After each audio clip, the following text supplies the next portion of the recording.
তুমি বিশ্বাস করো,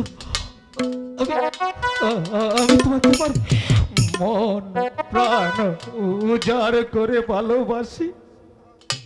আমি আমি তোমাকে ছেড়ে অন্য কোন নারীকে এই মুখে স্থান দেব না। স্বামী, আমার জননীর আদেশ পালন করতে আর এই বিজয়নগরের প্রজাদের মঙ্গলের জন্য আজ আমি দ্বিতীয় দ্বার গ্রহণ করতে যাচ্ছি। আলো স্বামী, কেঁদো না আলো, কেঁদো না। আপনি মার কথায় যাচ্ছেন মাতৃ আজ্ঞা পালন করতে, প্রজাদের সুখের জন্য যাচ্ছেন নতুন রানী আনতে। বলতে পারেন স্বামী, আমি কি দোষ করেছিলাম? আপনাকে ভালোবাসাটা কি আমার দোষ ছিল, নাকি আমি গরিব বলে আমার দোষ ছিল? না না আলো না, আমি তোমার পিতা গরিব বলে তোমাকে আমি কেন্দ্র করছি না আলো। আমি তোমাকে ভালোবাসি, আমার মন প্রাণ দিয়ে ভালোবাসি। তুমি দেখে নিও, আমি যাকেই বিয়ে করতে এই রাজ্যে আনি না কেন, আমার এই বুকে শুধু একটি মাত্র নারী থাকবে, সে আমার আলো, আমার প্রাণের আলো। স্বামী, আলো, এতদিন একান্তই ছিলেন আপনি শুধু আমার। আজ থেকে আপনাকে দুটি ভাগ করে নিতে হবে।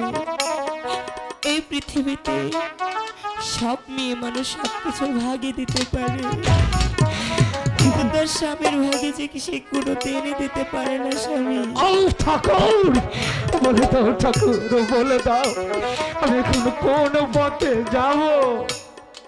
একদিকে আমার আলো ও অন্যদিকে আমার মা, আমি কোন আদেশ পালন করব? আপনি মাতৃ আজ্ঞা পালন করবেন। আলো, তাই যদি হয় গো পিয়ে, তাহলে তোমার চোখের জলে আমার চলার পথ পিছল করে দিও না আলো।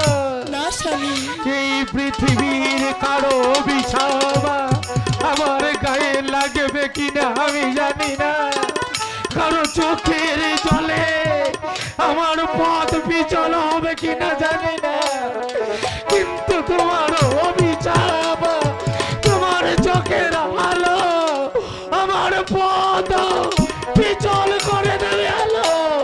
না স্বামী, আমি তো বলছি এই চোখের জল আমি সইতে পারি না আলো।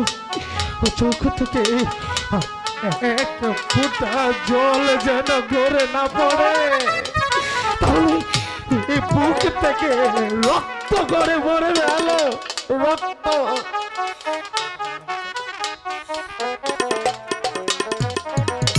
জান স্বামী, আমি আপনাকে আর বাধা দেব না, আমি আপনাকে আর বাধা দেব না। আসি আলো, বিদায়।